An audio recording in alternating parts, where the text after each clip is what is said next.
we are all very concerned about being protected in the digital world as we are deploying our lives on digital platforms. Sometimes we expect others to help us, we expect governments to produce regulations, but it's not enough.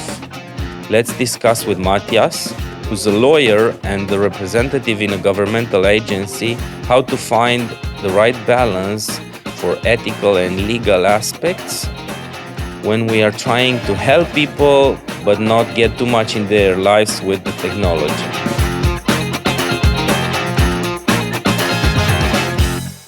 Hello again, Shift Happens followers. It's a new Thursday. We are releasing a new episode.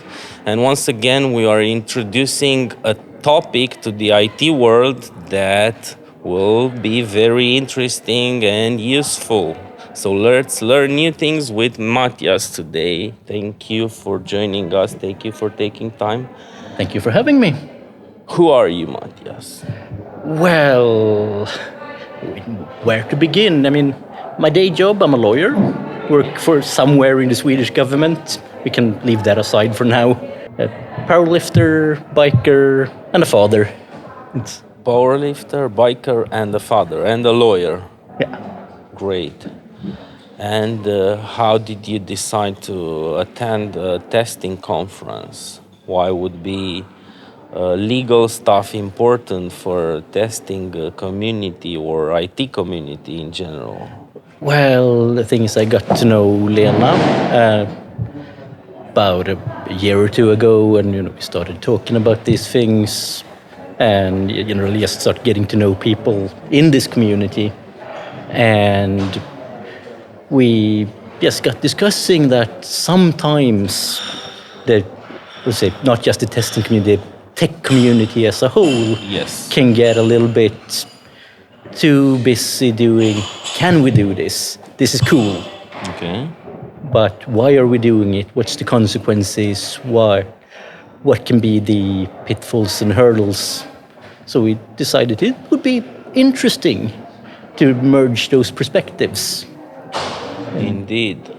The first thing that come to my mind is a discussion that I've been having with some friends that are into autonomous vehicles, for example, and we were debating, guys, what are the consequences? Who supports the consequences? Okay, so we have the tech tools to build those cars, but we put those cars out there. Who's responsible?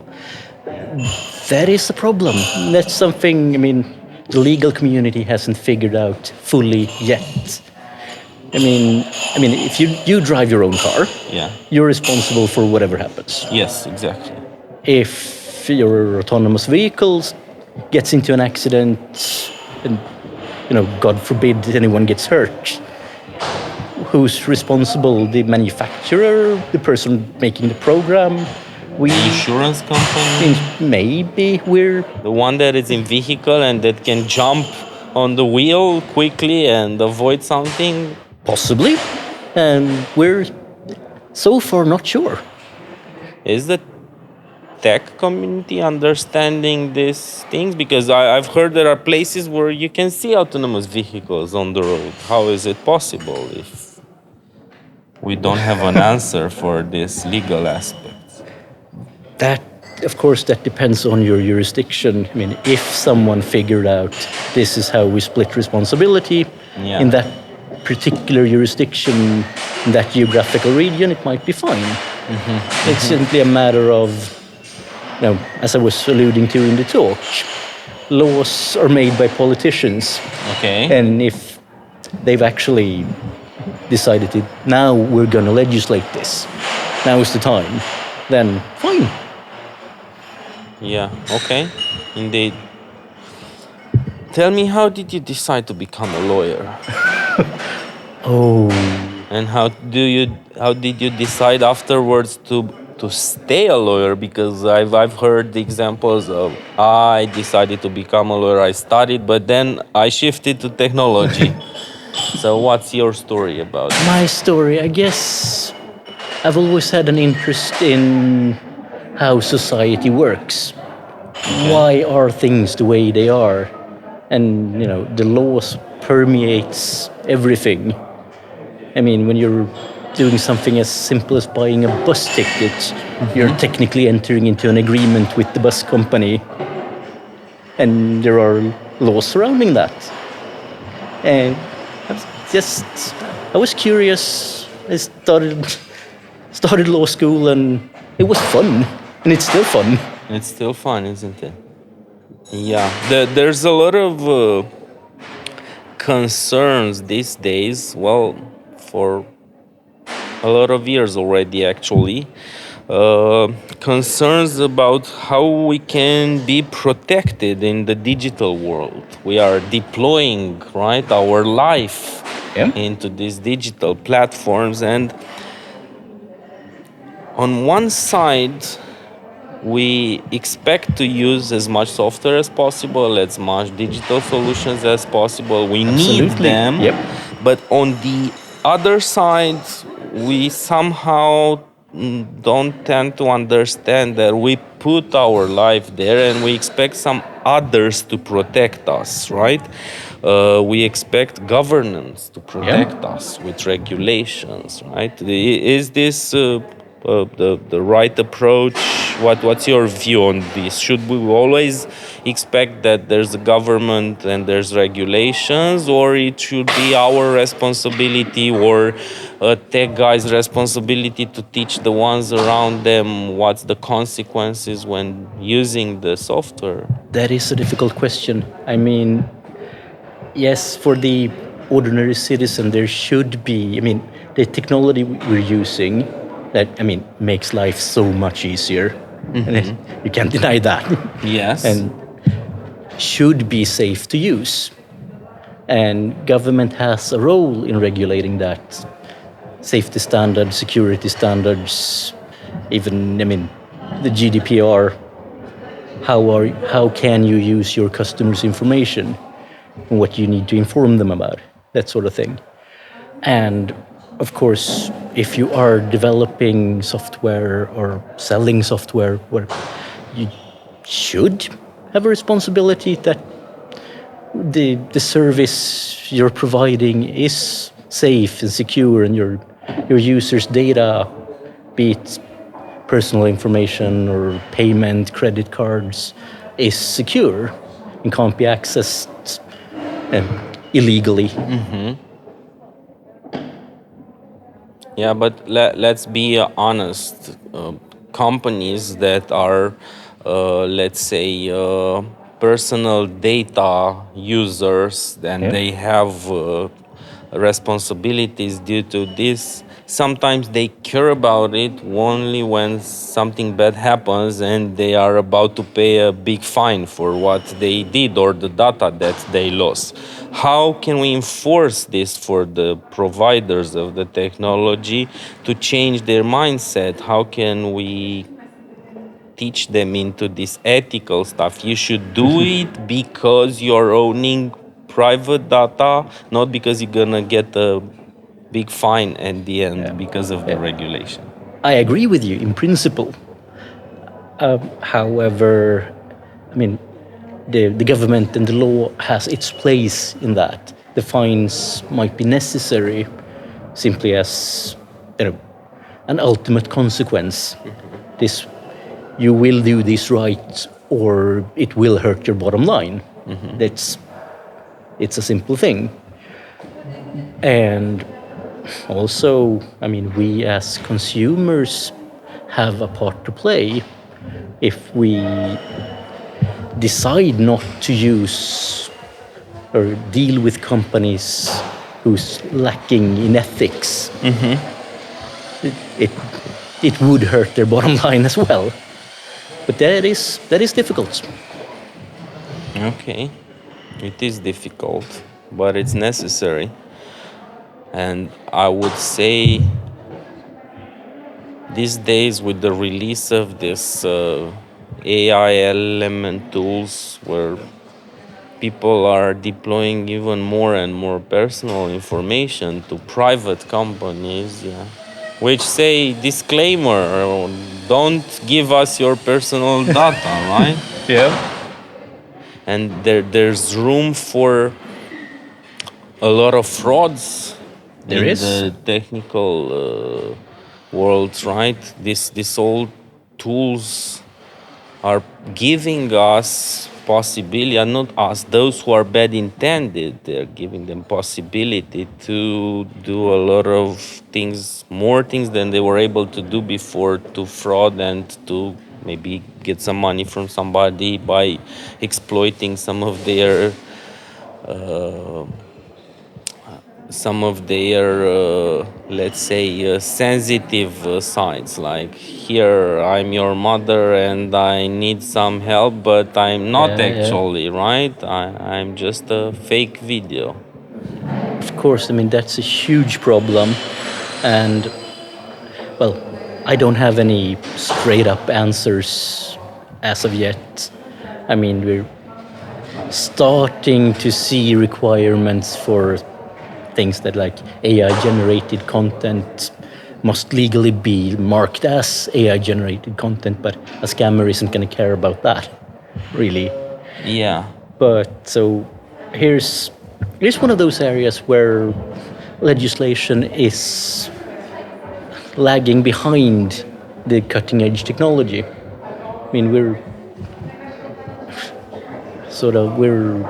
regulating perhaps things that happened yesterday, but not really what's happening today, and definitely not what's going to happen tomorrow. Exactly. How do we? You said the politicians create the rules, right? Sometimes there are initiatives, like it happened in the European Parliament. Yeah. They brought their guys from tech. They were getting advices, but then it was the politicians that are writing. I'm not sure if it's out there already, but somebody's working at some regulations about AI. But as Yeah. you mentioned, and I really think it's very important, we need to be a couple steps ahead. Yeah.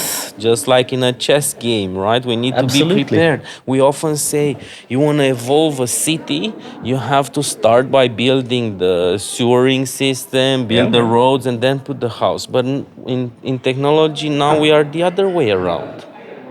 It could be. I mean, one thing anyone partaking in the tech community can do is, if possible in any way, take part in the discussion in what way you can.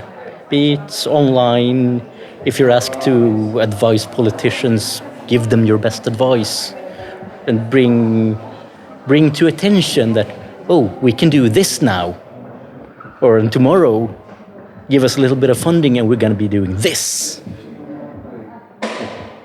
Do you think we should democratize more these aspects, like involve more people? So I'm talking about the big CEOs of the big companies in tech that take part to the conversation. But should we make the members of the teams in technology be aware of all these aspects sooner?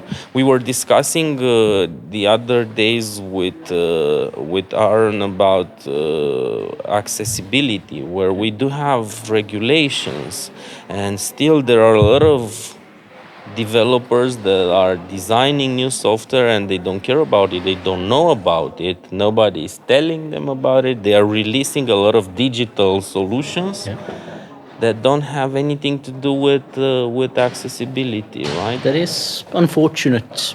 And there was a point we made that, everyone, whilst everyone can't be a lawyer, but you can learn that little bit about what affects my day to day, the thing I'm working on right now. And you can cooperate with your company lawyers.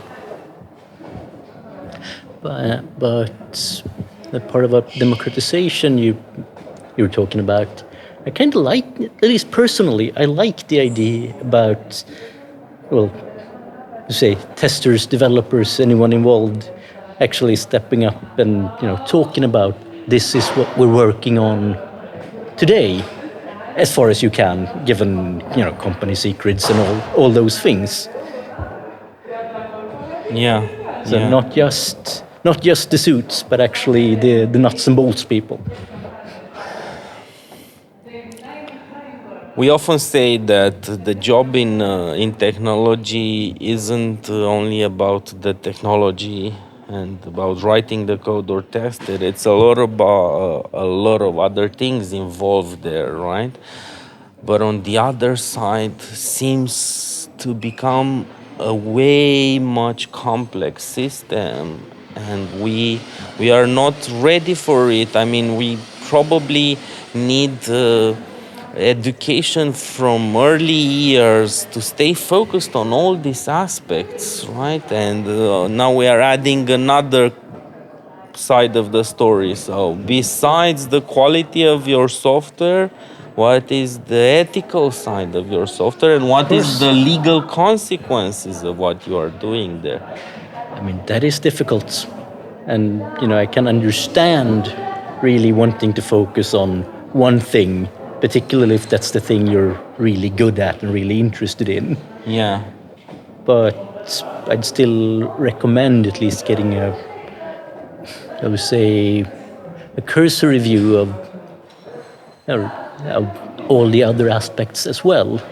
You don't have to be an expert in any way, but at least, say, study the map once in a while. Yeah. Another side of the digitalization story is that we, or more than we, our data have become an asset, like for platforms. Very much so. We use free tools that are available online, whether it's Facebook, whether it's Google, whether it's OpenAI tools. And we need to pay back somehow, and we pay back with our data, right? We become the currency. Of course, even I've heard the expression, if you're not paying for it, you're actually the commodity. You're the commodity, yes.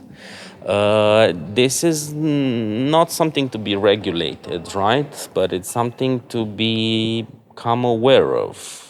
And you take your decisions. You should not expect somebody to regulate this. Maybe, that is a larger political discussion. Should large tech be regulated? How? It's an interesting discussion, but as you say, it is down to your own awareness of what am I putting out there? What personal information am I spreading? I keep remembering this, it's just a quote from an old TV show, spy thing.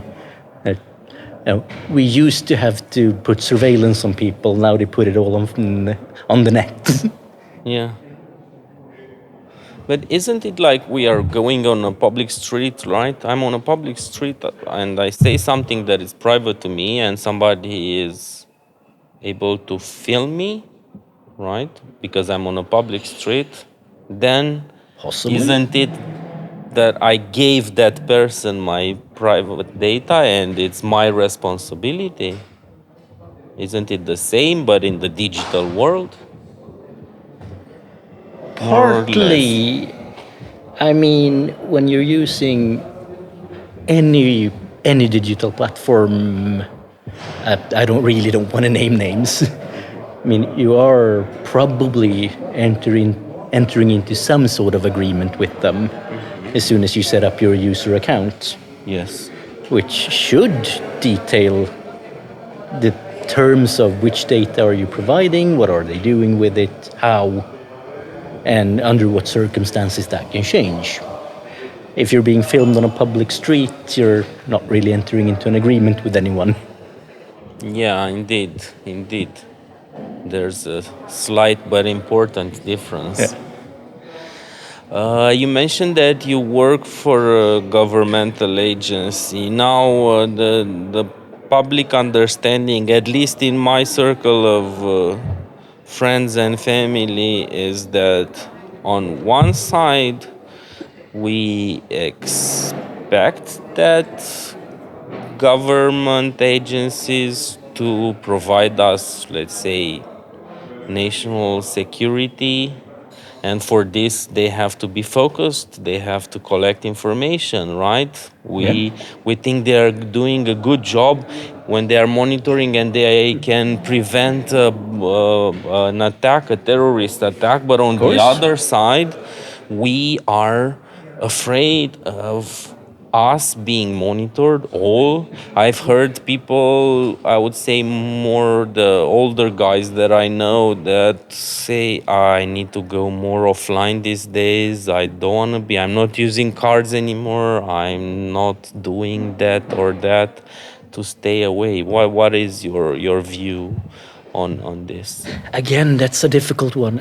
As you say, we want government to be there. We want our security service to prevent terrorist attacks. We want our police and militaries to keep us safe from all kinds of threats. At the same time, we also expect a level of privacy. And those are, in ways, conflicting goals, which it's one of those things where you need to have an ongoing discussion. What is that? What is 1 degree of security worth in 1 degree of lost privacy to you and to your friends and your family? Yeah, it's quite a difficult topic, and we cannot find a balanced way of approaching it. And this is